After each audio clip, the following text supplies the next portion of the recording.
Hello viewers and welcome to the show. Today we host an advocate. He is one of the young people in Malava by-election taking on some political bigwigs in Malava. He's actually vying on Democracy for the Citizens Party, a party associated with the former Deputy President Rigathi Gachagua. Today we talk with him on his political bid, his aspirations and the plans he has for Malava people. Karibu sana Mheshimiwa Edgar Busiega. Asante sana, Violet. Yes. My name is Edgar Busiega Mwanga. As you've correctly pointed out, I'm an advocate of the High Court of Kenya. But more importantly, I come from Malava. That's where I was born and raised in a tiny village known as Chitirera village within Chimuche ward.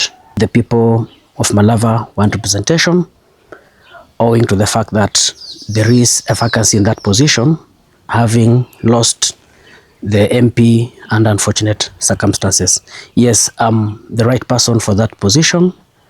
I'm a visionary, committed leader who will integrate and bridge between the talents of the people and what they desire to have. I'm a private practitioner. I've been engaged in public interest litigation. I've been running and I'm running my private law firm in Nairobi, and I do litigation throughout the country. So that is insofar as my career is concerned. I have a beautiful wife by the name Rachel Mora Atandi, and I have two beautiful children. One is 7, the other one is 2. When you look at a number of people who are actually vying, you'll see like we have sort of a mix in terms of age in Malava by-elections. And people look at you as one of the young turks who are joining the race. How old are you? I'm 38 years old. Being a politician, one of your dream jobs, or you really aspired one of these fine days you'll be able to join politics? Or it just came after the death of Mheshimiwa? That's a good question. One, my career has enabled me to interact with policies. My career has enabled me to interact with politics. As I've indicated, I'm a public interest litigant. I'm a public interest lawyer. In my 12 years of practice, I've interacted aggressively with public interest work. I've been able to work very closely with the politicians, where I've been retained as their lawyer and pursued their legal claims or redress. And in that scope, I've then been able to develop interest over time to lead the people. And yes, I started to desire officially last year when I declared interest as of March before the demise of the MP, Maluli Njendi. My association has largely been professional with these political parties. Currently, I'm in the DCP party, Democracy for Citizens Party. Prior to that, I was with DAP, which is led by Waziri Eugene Wamalwa. Former. Sorry. Before that, I was a backroom lawyer for the Amani National Congress, which was led by now the PCS, Musalia Mudavadi. So my association was professional. Then my association as a politician effectively started with DAP, but now I'm with DCP. You've had an association with Musalia Mudavadi, you've had an association with Wamalwa, that is of DAPK. Why did you choose DCP and not any other party? DCP has roots in Malembe Nation. The deputy party leader is a Senator Cleophas Malala, and therefore it's incorrect first to say it does not have an association with the Malembe Nation. We have several officials. The National Organizing Secretary comes from Shinyalu here, Alex Hamasi, and there are other several officials within this region. Therefore, my association with the party, first, it's because it has a national outlook, and 2, because it accommodated my aspirations there's democracy, because when you're looking for a party, you look for a party that listens to you. You look for a party that gives you a hand when you need support, and you look for a party that can process you democratically in whatever decisions they arrive at. But why a new party? Barely a year-old party. The aspirations. You know, the mantra, skiza ground. It's new but vibrant. It's new but stable. We have old parties. We have even KANU. We have Kadu Asili. Where are they? They're nowhere. Coming to Malava, what do you have for Malava people? My main concern, insofar as leadership is concerned, 1 is agriculture, 2 is education, 3 is infrastructure, and 4 is healthcare. Under these 4 broad topics, I want to serve my people. The late MP Malulu Njendi, what is this one thing that you feel like he did or he didn't do that you feel like you really need to capitalize on now? 1, I know he had passion for education, but that is only one sector or subsector of what a leader should do for his people. On my end, let me start, for example, with agriculture. Let's look at the sugar sector. Malava hosts 2 sugar factories in the entire republic. We rely on sugarcane, ideally, as the people of Malava, for our education. If you move to every household, at least you'll find, you know, even if it's on small scale, an acre or 2, people try to do sugarcane farming. I've reviewed and established that indeed the conditions are not proper and they ought to be improved so that it's not burdensome to be a sugarcane farmer. For instance, we have the idea of weigh bridge, whereby you weigh the cane at the factory. From the farm up to the factory, ordinarily you lose cane in between. If there's a breakdown, there are people who pull cane and so on and so forth. I would want to introduce mobile weigh bridges or weigh bridges stationed at designated places. For instance, those within East Kabras and those within Chimuche, we can designate it at a place near the boundary, let's say Kimangeti, so that the ones coming from Kovasali, the cane can be weighed there. If we come this other side of South and West Kabras, we can designate at a central location. Let's even say Samiti.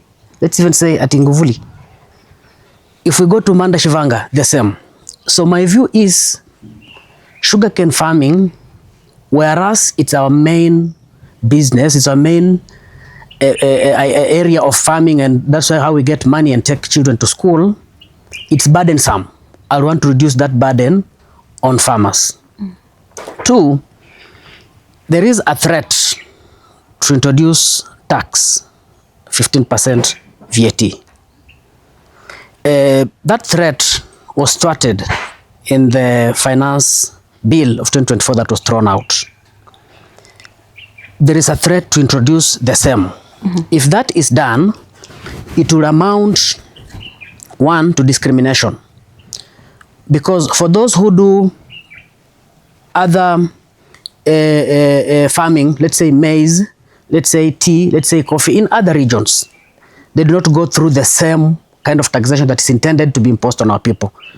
So I'll be a gatekeeper to ensure that is not done against my people. 3, there are conditions insofar as the workers of these sugarcane factories are concerned. I'm aware these are private farms, but there's a reason why these 2 sugarcane factories have been designated in Malava. I will negotiate with the management to have locals be given at least 70% job positions in these sugarcane factories. And with that, then I will be assisting in job creation. That will be my view insofar as agriculture is concerned. Are you a farmer? Yes, I am. You're a sugarcane farmer? I'm a large-scale sugarcane farmer. So you're conversant with the challenges that people Yes, I'm a large-scale sugarcane farmer, and I've attended school ideally because of sugarcane. My father was a farmer too. Let's go to education. This is a significant industry within Malava and beyond.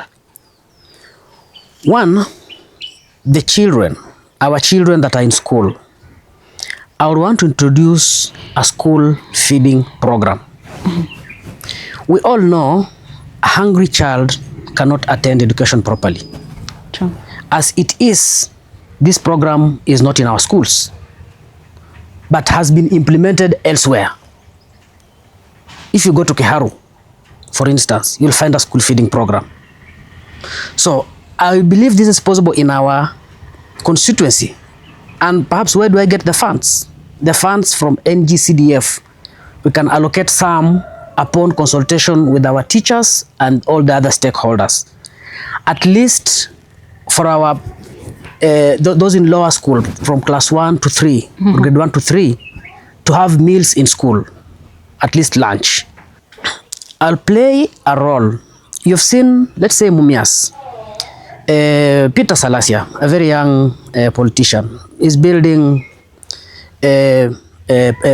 gorofas, is erecting stories in schools, yet is in opposition. I believe with the NGCDF kitty, I can do this in Malava. That is not, that Malava has not seen that. In as much as I've said, the deceased MP had a passion for education. I would want to improve on that and ensure that my constituency has proper facilities.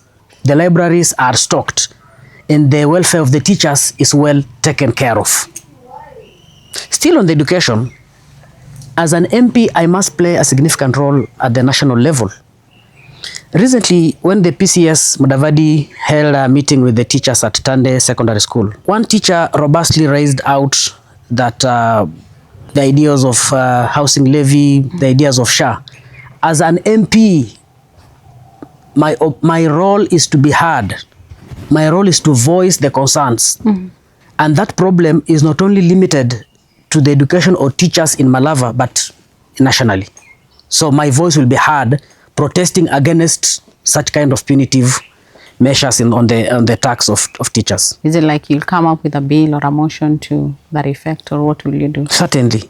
The role of an MP under Article 95 of the Constitution of Kenya is to bring a motion. You put it on the floor of the House. 2, I have an added advantage as a lawyer. I can initiate public interest litigation on behalf of the affected people. But I can only do then once I'm in office on behalf of the people, that these my people have rejected this. And I'll have a larger voice if I do it then. So will you want it to be scrapped off? Yes, I want it to be scrapped off. It's unnecessary, in my view.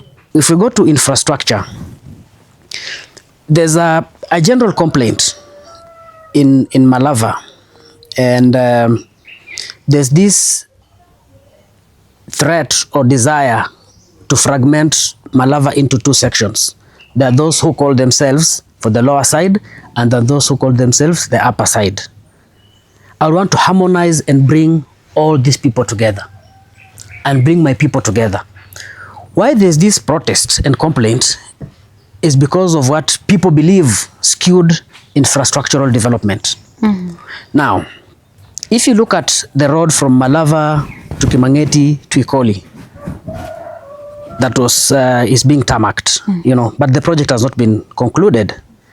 If you come this other side, from Malava en route to Samitsi, as you cross over to Navaholo, this road is not tarmacked. If you go through Chegulo, Mavusi, that road is not tarmacked. If you come to Kambia Mwanza, cross all the way into South Kabras, that road is not tarmacked. If you walk inside Manda Shivanga, the road is not tarmacked. If you crisscross within East Kabras, Luanda K, the roads are not tarmacked. I would want to create a balanced infrastructural development within my constituency. I would not want complaints from my people that certain areas are more developed than others. And as a lawyer, especially one who was specialized in democracy, I would want to ensure that every place is balanced and every person feels this is our Malava. Good number of youth are unemployed in Malava, and not just Malava, but actually nationally. But when you're talking about Malava, because that is where you're looking for an opportunity to serve as a member of parliament, what do you have for Malava youth? One, Malava youth are at the heart of my agenda. The role of an MP, as I understand it and believe, I do not limit it to the textbook definition of the role of an MP. Violet, you'll appreciate that the role of an MP as per the Constitution is very limited. But me, as Edgar Busiega, will go beyond that to create network, to attract investors for my people so that opportunities are created. And I've done this already. In my private practice where I run my law firm, I've employed youth from my area as one way of example of assisting my people.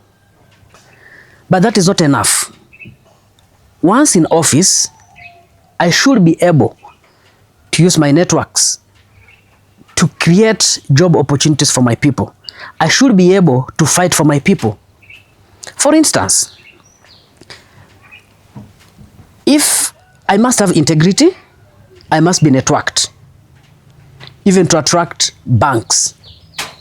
We can then create relationships with these banks to employ our people, to offer internships with our people. And that is one of the ways I want to assist the youth. So the youth are at the heart of my agenda. We need a networked leader, and I am the one. I have the potential to grow. Actually, on the same as you say, you are the one, the leader who was supposed to be elected, or rather to be at the helm of Malava. I want to know what sets you apart with the 30-something leaders that have already declared interest in the seat. Okay, that's a good question. I want Malava people, I'll request Malava people to judge me based on my career progression. I've practiced law robustly, aggressively for 12 years. I've practiced law to the highest level, and I've participated in jurisprudential creating laws or cases. For instance, I was part of the lawyers who opposed the infamously known as BBI issue that was there about 2-3 years ago, when our constitution was being mutilated. I was there with the current regime, and that time we were in opposition, all of us.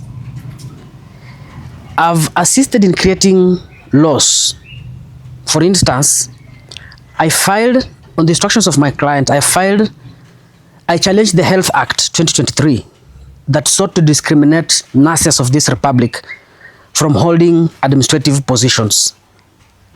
I singularly pursued that petition, and that act was able to be quashed. They impugned sections that discriminate against nurses. Besides that, I've been able to participate in high-level litigation in this republic. I've represented governors, several. I've represented cabinet secretaries. I've represented several state officers. I say they choose on me for a reason. They choose on me because of my abilities to articulate issues and urge their cause.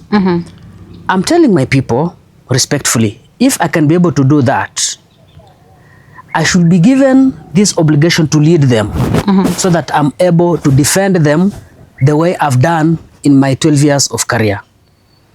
Therefore, I believe I'm best suited amongst the 32 because of how I've demonstrated my career progression. In fact, I've not mentioned to you, some of the aspirants, my competitors, who are my brothers, are my clients. And they could even be my referees in this venture. and I'm sure deep down they'll agree I'm up to the task. Okay? I'm also best suited because I develop desire to lead, not because the position is vacant. I am not a job seeker. I have a job. I'm looking to lead, to be a servant leader. I have the desire to lead my people. I have the desire to make changes. And that's what cuts a difference between me and the rest. A lot of people have said BUSIEGA has come in just to mess up the votes for the son to the, of the late MP Malolu Njendi, that is Rani Njendi. Is it true that we just came to miss his votes and so that he will not be able to make it? That is laughable. It's laughable because first, I respect him as my brother, and I wish him best in.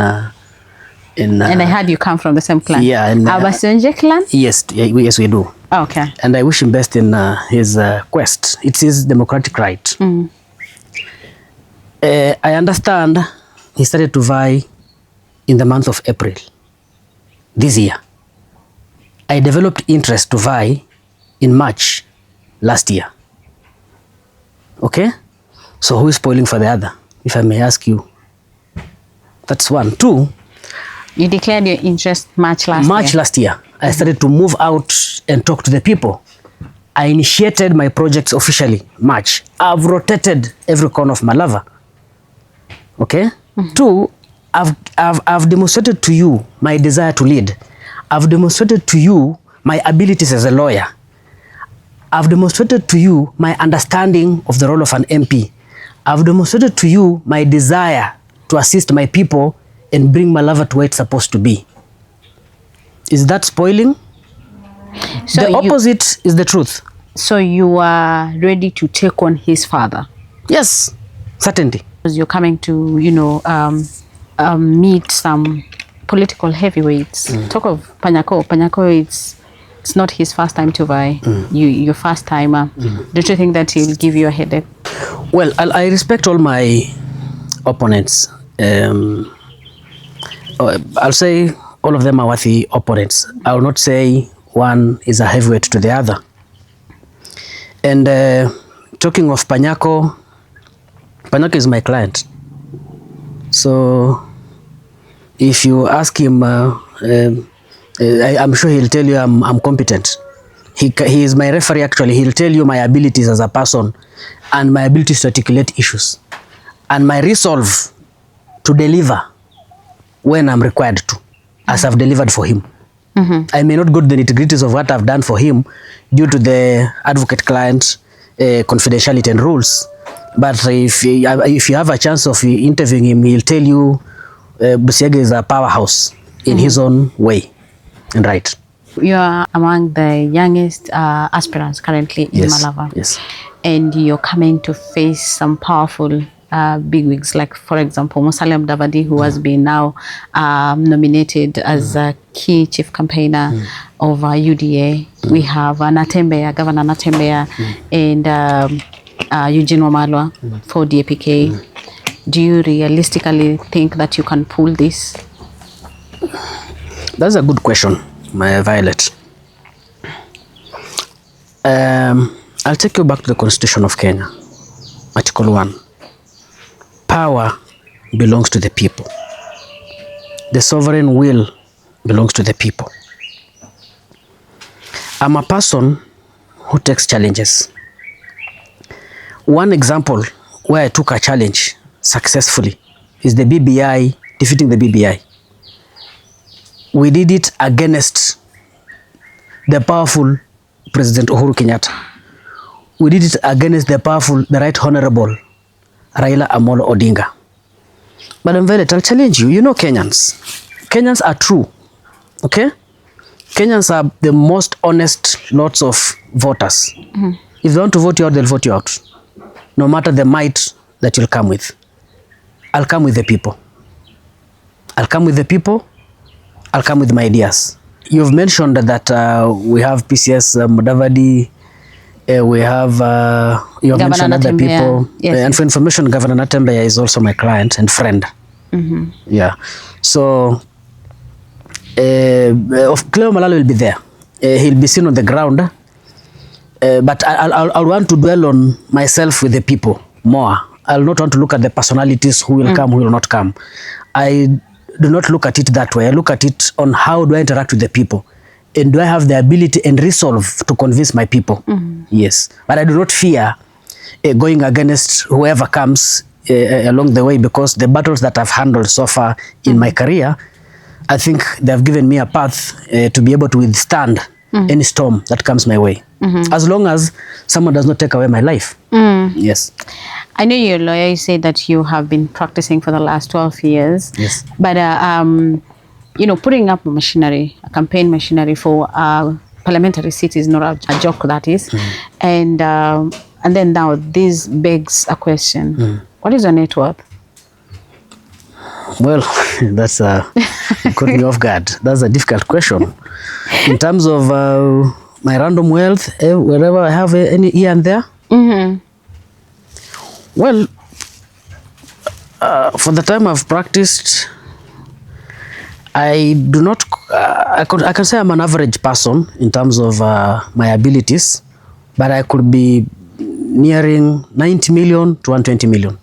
Yes, in terms of the properties that I've assembled, immovable properties, and that is excluding my father's properties. I do not consider my father's properties as my property. That I leave it for my children, and my father will give. That is the inheritance. Yes, I don't consider that. But what I've assembled in my career as a person, between 90 to 120 million. Yes. Of course, I cannot fight the government in terms of resources. I'll put to the people ideas. I'll not be able to say I want to pump millions into the people to convince them. And I don't want to do that kind of politics. I've been doing it I've been moving and selling my ideas from March last year, and it has been going through well. I have supporters, I have well-wishers who are working with me already. And as you've seen the ground, I think we're doing fairly well. All that is not on my account. It's on account of well-wishers from Malava. How are you going to be able to pull through with the well-funded political figures? We have, you know, UDA. The government has made this politics to be quite expensive. And we cannot fight them into that battle of dishing out resources money to people. What I'm doing on my end is to sell ideas, though I've just informed you, to sell my agenda to the people. And I want us to demystify that idea that you must have millions and millions of money. Salasia became an MP without those millions. In fact, he was just a fairly young man. And I know of so many other people who have arisen, and there were even my colleagues, like Senator Cherargei for Nandi, MP for Taita Taveta, John Bwire was my classmate at university. The same to Senator Cherargei. They didn't have those millions, and they sailed through because of the idea they stand for, because of their principles. But I think it's a bit different. First, this is a by-election. This is not a general election. But also, two, there's a whole lot of interest in it. And especially like right now, when people are saying this will be a determinant factor of what is a reflection of 2027. So it's like everybody is like, their eyes are on Malava by-election. So these are actually a bit different from the ones you're talking about, Aaron Cheriot and Salasius. As I've told you, I'm not a poor man, Violet. I can be able, that is respectfully, I can be able to talk to my people. Yeah, I can move. I cannot march. I cannot match the government, but I can move. At least I can fuel my car. I can assist students here and there to attend school. I can, I can move into people's doors. What I'm insisting on is I cannot match the government. Oh, okay. Yes. But I'll surprise you. I may not mention the names of people here. The support is overwhelming. And just wait when the election date will be set. There are so many people interested, and Malava people in particular. There are so many who have even come created WhatsApp groups, and others have created funds to assist that, to ensure that I sail through and I'm not unable to move. People feel like parties from Mulembe region may have a chance. We have DAPK now also in the race, fielding Seth Panyako.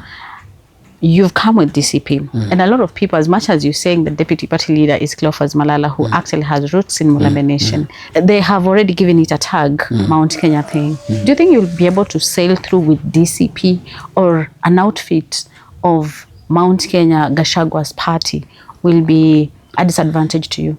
The idea that DCP is a Mount Kenya party, that is propaganda.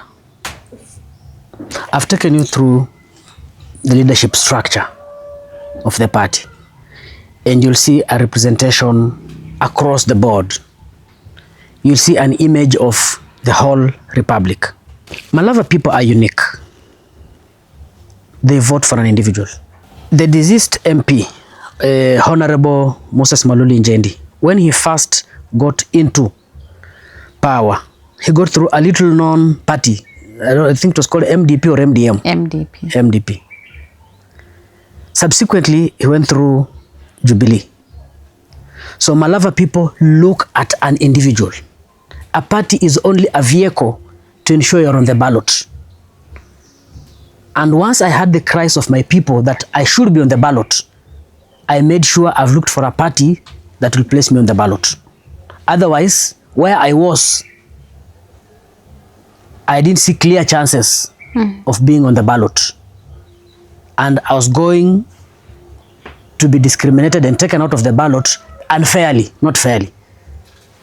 Because there were no nominations as intended. You even mentioned Seth Panyako.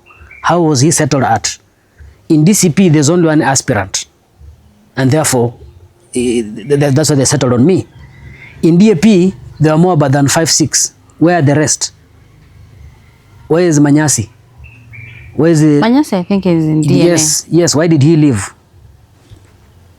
So it's all about a party is a vehicle to ensure on the ballot, so that you give your people a chance to elect a leader they want. When you declared in March last year, you had not settled on any party. And you said you settled for DCP, on DCP because of the aspirations of the party. So what are these? Please enlighten us.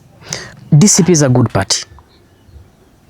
Violet, I'll be candid and tell you the leadership at DCP listens.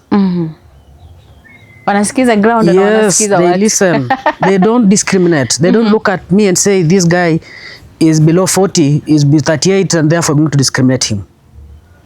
I can assure you, I talk directly to the party leader. I can assure you, I talk directly. You see me with the Cleophas Malala, the deputy party leader. We interact freely. I feel home. I feel protected. That is the stark contrast, okay, with what I was feeling elsewhere. So you are not having that, that rapport, that closeness, that relationship with other political party leaders in politics. Politics is about politics. Proper politics there must be honesty. There must be transparency. If I talk to you frequently, if we exchange notes, if you check on me to establish how I'm progressing, if you show concern, if you listen to my divergent opinion and counsel me and guide me, that's all we need.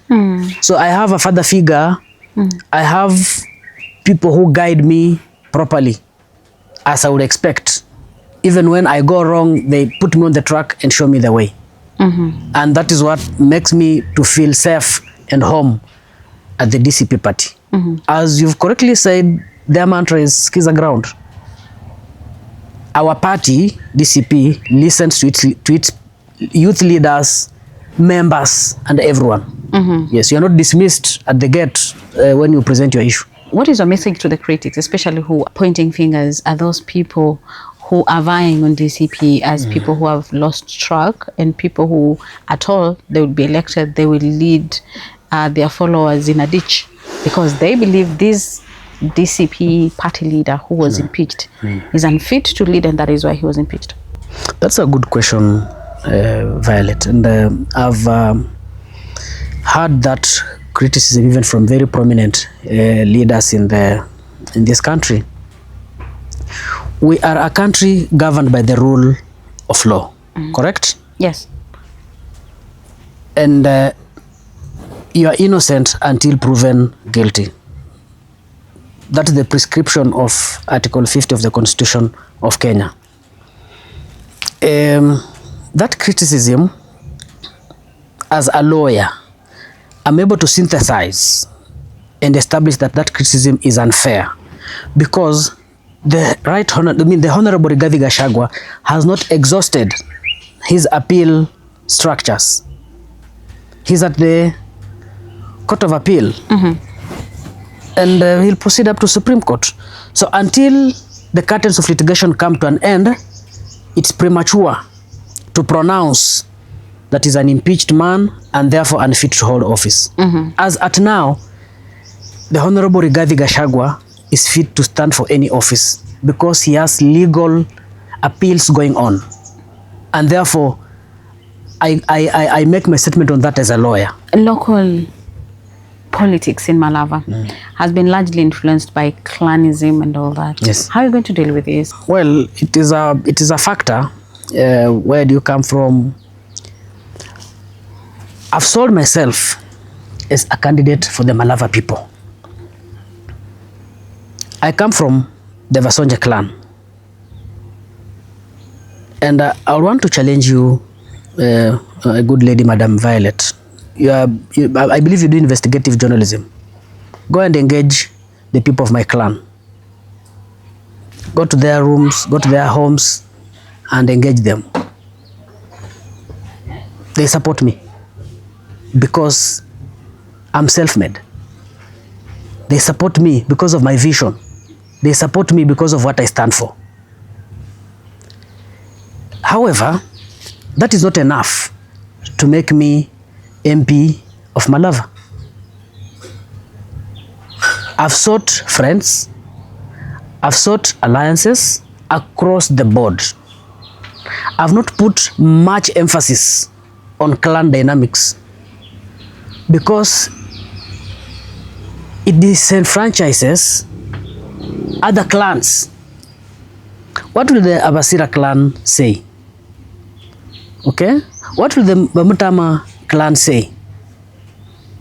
What will the Kikuyu community in Malava say? What will the Luo community in Malava say?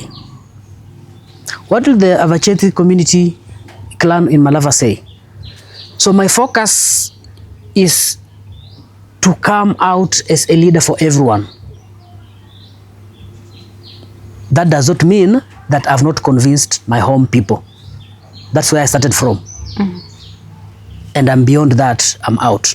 And I've tasked you as a journalist to go and forget about the public pronouncements by about one or two people here and there. Just go and engage the real people on the ground. They'll tell you this young man has a vision for Malava people and is the best for Malava people. And actually, the reason as to I'm asking you if actually clanism plays a role in how you play, you've planned your way out to, especially now that you come from the same clan with Ryan. I remember on 14th July, Yes. we had Wazes, the elders from Abasonje clan, Yes. who endorsed him, the same clan that you come from. Yes. And so that is why I'm asking, because I understand that clanism really plays a That key is role. not correct. He was not endorsed by the clan. Okay. Yes, that is not correct. So that he is was endorsed by who? Because it was a whole event there. that is a misconception. Okay. If you pick 6 people Okay. and they go and stand with you and you invite people and tell people, you covered an event at my place Aye. prior to 14th. Yes. Wasn't that an endorsement of the clan by the same people? The vote is with the people. A pronouncement by one person does not amount to an endorsement. That is that person's right, democratic right. The Vasonja elders, the Vashu elders, the Bamutama elders, the Vatovo elders do not hold the votes for the people. But they have a say. Just right? wait. They have their votes. Okay? 2 or 3 people might say what they feel about how they want it to be, based on dynamics, if you're in government or opposition. Okay? And that's why I tasked you, Madam Violet, go and engage them, because you're saying they have a say. Just go now and sit with them. I'll tell you in that executive, more than half, okay? More than half of them form my campaign secretariat. I'm telling you today. Because something happened on 14th, a misconception to mislead people. Okay? I told you I almost became a journalist. And politics and journalism and propaganda run hand in hand. That was not a clan endorsement. Yes. I reject that, and I do not accept it represented the people. However, I do not hold anything bad about 1 or 2 people who did that. But my position is... It is funny that you're just dismissing it off like that. I'm not dismissing it. I'm saying democracy is for the people. If at all you don't win these elections, will this mark a beginning of a political journey or just a one-off attempt? Violet, that's a good question. How I look at it, how I've grown up, how I was raised, I do not believe in failure. Violet, I'm self-employed. Okay? I've never been employed in the government. I pay taxes for this country.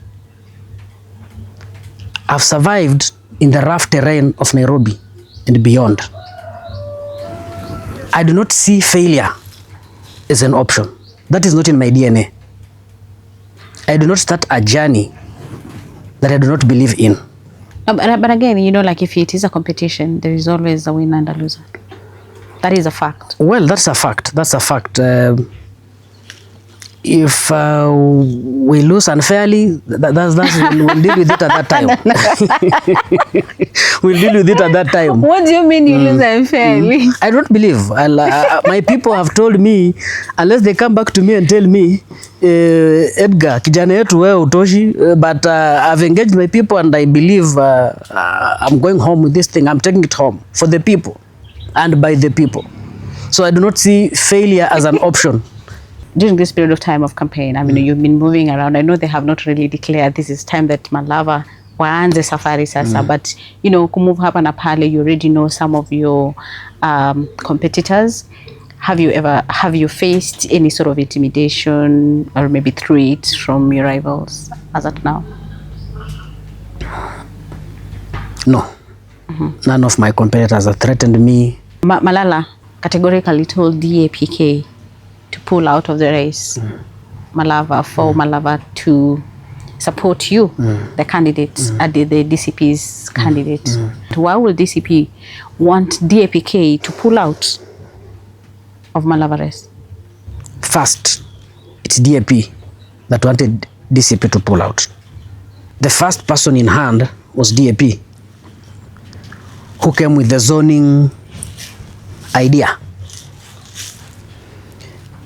And I mean, even tried to push through to have their candidate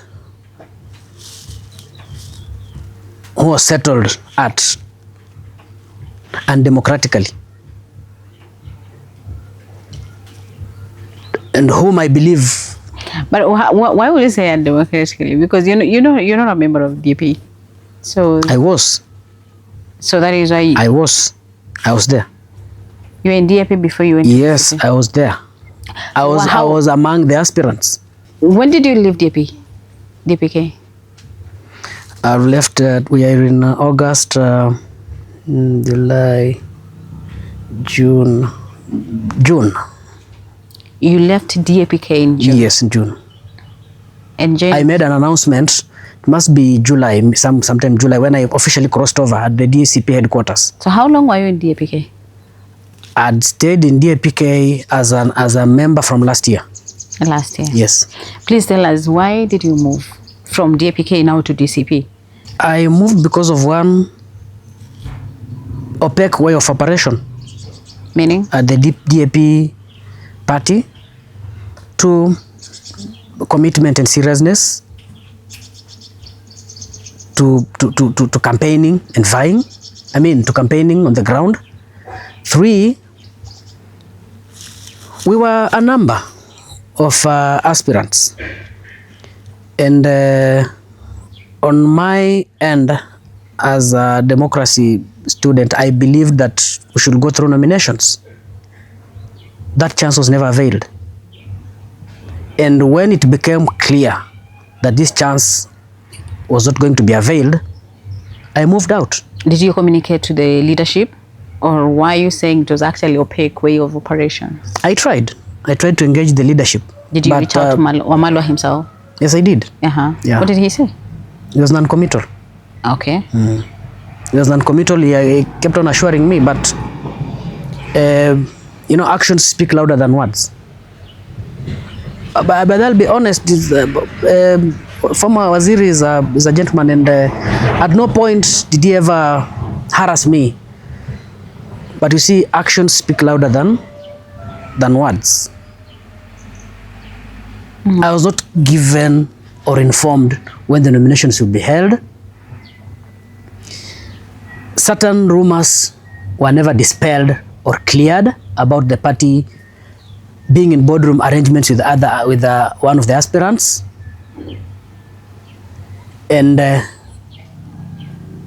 mean, if that was not settled and time was running, yeah, Cleophas Malala, my brother, held my hand, and I moved. So he reached out to you? I was approached by so many parties. Okay. Yes, even to date, I'm still being approached by so many parties. So I made a decision to work with the DCP party after having a sit down with the party leader, having a sit down with Honorable Cleophas Malala, and then I planned a delegation of people from Malava, entire Malava, 7 wards, including elders, youth, women, all groups, and also the executive of my own clan, Basonje. They had representation there. Okay? A delegation too? To see the party, to ensure that whatever we are going to do, the decision we are going to make, is well thought out, and that this is a party that is going to work towards ensuring victory. So they went to Nairobi or Mount Kenya? Nairobi. DCP headquarters, Nairobi. Okay. Yes. So they had a conversation with Gachagua then? Yes. But the people of Malava held a conversation with the party leadership. Yes. And then they told you? Yes. And then they gave me permission to move. To about 500 people. So when did you join DCP again? I joined DCP officially, crossover, that must be early July. Officially. Yes. Officially. It was about the united opposition? Yes. So for us to get this as opposition, we need to It was a proposal. It was just a proposal. Okay. Which was flatly rejected. Okay. Upfront. Yes. And it's no longer there. Yeah, it's no longer there. We'll be at the ballot with whoever they'll front. The same thing, Cleo Malala also asked DAPK to pull out of Malava race. Do you think that is supposed to be done so that I can back you? If that statement was made at Kimangeti, in the public rally we did at Kimangeti, towards the end of his statement, he clarified and said, however, if we will not, then it's a democratic right. Let's meet at the ballot. So it was not a condition or a directive. Yes, it was giving them a test of their own medicine. This is how chloroquine tests, so feel it. You're telling us to back down, also feel it how it feels. Politics are local. Yeah, I know. Yeah, so if we do politics locally, then Cleo Malala has a higher say insofar as determining how the equation should go. At least he must be a serious consultant on that score. He cannot be wished away. You cannot come and say you pull aside because you're in DCP. Cleo Malala vied, and he has a say, a big say within this region. So kama ni kuongea maneno ya ngome, hii ni ngome yake factually. But democratically every person is allowed to field a candidate. Even Jubilee has fielded. And by the way, I don't know why DAP has not asked Jubilee not to field Enoch Makanga. To pull out? Yes, to pull out. Why are they focusing on DCP? Well, there must be a reason to that, okay? Why are they not focusing on the Jeremiah Kioni-led party? So, for me, I look at the national outlook. I do not want to dwell so much into this, whatever, whether this is a more Mlembe party or not. Because our ambitions and aspirations, by the way, are beyond even being a member of parliament in Malava. Yes. Some of us are ambitious to the extent that after we serve our people satisfactorily for a certain duration, we need to move ahead.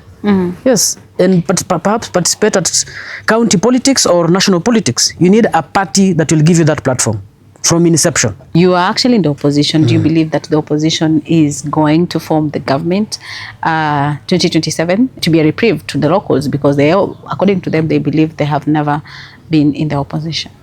So Itashtanda, he was in opposition. After winning, that's when he joined the government. Yes. Let's go to Honorable Maluli Njendi with the little known MDP. Yes. He was in opposition. He had been denied a ticket elsewhere. Then he moved to government. Okay? History will repeat itself. So are you going to work with the government, if at all? Once we have Once you win, you will be affiliated? We have 2 years to the election, to the general election. Okay? The opposition is taking this thing home. For now, I'll work with the opposition. 2027, the opposition will take over. I'll now be in government. I'll serve my people with the NGCDF, the way other political people in opposition are serving their people and doing well. So I don't need to be in government to bring development to my people. Okay? It's their constitutional rights. It's not a begging match. So yes, I'll be in government with the opposition in 2027. Seen a whole lot of, by-elections and general elections, but having more than 30 aspirants, I've seen it in Malava. Why do you think we have a whole lot of people who have just turned up for this seat? That's a very good question. On paper, there are 32 people vying. On paper. In actual fact, I think we have like 5 aspirants. There are those who are vying by mere pronouncements on social media. Okay? That's a fact, okay? You'll never see them attend functions, social gatherings, funerals. You'll never see them taking part in community activities. But when you meet them, they'll tell you they're vying. People vie for different reasons. There are those who vie to up their name. They just feel nice when their name is being mentioned, and maybe to negotiate for something elsewhere. There are those who vie so that they are bought. Okay? Those are also there. Those who are vying, in my view, and maybe time will vindicate me on this, there should be 5. Yes. UDA will give us 1 candidate whom we are waiting for, so that we defeat that person quickly. DAP, they're still squabbling with their domestic issues there as we move on. DCP, we have a candidate. My friend, Professor Gachagua of Roots Party, is my friend, but they're a very good friend of mine. He has his candidate, but I'll talk to him. I'll persuade him. I'll convince him to come on my side. But I respect him tremendously. I'll convince him. Yes. Malava people, just like other people in other parts of the country, they've had over and over all these promises that politicians come every single day promising that we're gonna do this, we're gonna do that. But again, at the end of the day, you find that hakuna kitu imetimizwa. What is it that people really need to trust you that you'll actually deliver for them, all these promises that you're giving them now? Okay, that is a good question, Violet. I'll plead with my people to judge me based on my career progression. 2, I'll request my people to judge me based on what I've done with the little resources that I have, the projects I've initiated. With no resources, in the month of March, I was able to distribute maize seedlings to over 2,000 families across Malava. With the little resources, I've been able to assist students go to school.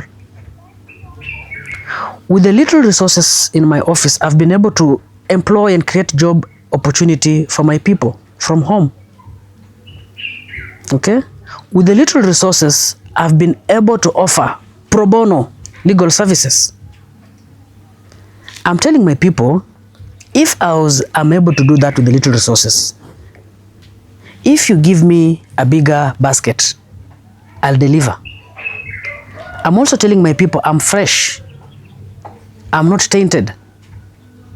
I'm from the private practice. I'm coming with the energy. I'm coming with the enthusiasm. I'm charismatic. And therefore, I believe I'll deliver for the people and I'll not issue mere empty promises. If at all you get this seat, Mheshimiwa, Yes. In the first 100 days, what are these key things that you're going to do for Malava? 1, we'll go back to what I'm promising my people that I'll do for them. I'll not want watoto wetu wakae njaa shuleni. Kwanza. School feeding program. Yes. That will be the first thing to implement instantly. Okay? 2, we'll look at the promises the national government has offered our people. The roads. I've mentioned the Samitsi Road. Okay? The road Kambia Mwanza into South Kabras. Why has it not started? If by that time it would not have started. Okay? 3, there are stalled projects that many people argue that perhaps are not for an MP. I refuse to buy into that idea because an MP, you are the father of your people. Daddy, baba anajua kila kitu kwa nyumba. Correct? There's a stalled project, for instance, the Tumbeni dairy plant, which is a county government issue. As an MP, I can push. How do I push? I initiate public interest litigation case. Okay? Because if I keep quiet and say I leave it for the MCS, I leave it for the county government, I'll be failing in my obligation as a leader. People look unto me to solve problems that are not even within my purview. So I'll do a collection of that, which because I've already done that, and push for these projects to be concluded. So in the first 100 days, the first thing at the top of my mind, watoto wasikae njaa shule. 2, the status of development, infrastructure, tuko wapi? Stalled because auctioneer contractor amekula pesa, ama serikali ijatufuatilia, you file a case. And the beauty, the edge I have over the rest is I'm a public interest lawyer. That's what I do. That's what I used to feed my family with for the last 12 years. That's my specialty. So I'll quickly drop in a case and push. I'll not wait to say this is not within my purview. 32 people, you said, the aspirants. What is your message to them as we head to the by-elections? My message to my colleagues, these are my brothers. Politics will come and go. Malava is bigger than all of us. First, I'll preach peace. I'll preach peace, peace, peace. Let politics not divide us. That's what I'll preach. I'll tell to them. But I cannot say I want anyone to stop to vie. You know, that's their democratic right. Sure. Yeah, but I want peace. They are my brothers. I respect each and every one of them. I do not have any bad word for any of them. You believe you will trounce them? Certainly. Certainly. Ask them. The 32 of Ask them. Ask them. They'll tell you this guy is not a small person. He might be small-bodied, but he has brains. You're going to deal with the Goliaths in the race. We have fought bigger battles. Okay. This is another temptation that will deal and defeat. Yes. Angalia kwa hii kamera mheshimiwa. Yes. I want you to talk to your people. Watu wa Malava. Watarajie nini kutoka kwa mheshimiwa? Okay. Wakati huu ambapo wanaelekea katika hizi chaguzi ndogo. Watu wangu wa nyumbani, kwanza kabisa najivunia kuwa mmoja wenyu. Najivunia kuwa kijana ambaye alizaliwa Malava. Naomba kwa njia ya hekima mnipe nafasi ya kuweza kuwa mjumbe wenyu. Nimeweza kueleza manifesto yangu kwa muhtasari ya kwamba nitashughulikia maneno ya agriculture, ya kwamba nitashughulikia maneno ya healthcare, ya kwamba nitashughulikia maneno ya infrastructure, na ya kwamba nitaangalia maneno ya education. Ni nyinyi mnaweza nipa huo uwezo. I'm a fresh person, untainted. And I plead with you, my people, for the 12 years that I've practiced law. You've seen my progression. I've not taken client money. I've served people at very high level. I've represented many people to the Supreme Court. I'll request that I translate that to representing watu wangu. Mimi ni mtetezi wa watu wote, wa mama, kwa wazee, vijana, kwa wajane. Mimi ni mtetezi wa wanyonge. Naomba kwa hekima mnipe nafasi nafanyia kazi. Asanteni. Asante sana Advocate Busiega. Pia nafikiri ya kwamba unaweza kuwa na ujumbe kwa viongozi wa chama chako cha DCP. Najua kwamba kinara wenu hayupo nchini, lakini ujumbe utamfikia. Okay. Labda pengine kama unaweza mpa ujumbe na viongozi wengine wa chama. Okay. To my party leader, the Honorable Gachagua, Your Excellency, we are proud of you. You are mentoring us, you are a straight talker, and you say it as it is. Continue representing us in your trip in the United States of America. And as you wind up your trip, the people of Malava are waiting to also see you on the ground. To my friend and Deputy Party Leader, Honorable Cleophas Malala, you're a true friend. I look at you as a mentor, and your efforts in assisting the party and in ensuring that Malava people get proper representation will not go in vain. To the entire DCP fraternity, tuendelee kusikiza ground na chama kinazidi kugrow. God bless you all. Okay, Mheshimiwa, thank you so much for your time. Yes, sharing with us what you have. Yes. And we wish you all the best. I thank you. Wish you all the best in the upcoming by-election. I've been your host, Violet Auma. Till next time, kwaherini. Thank you.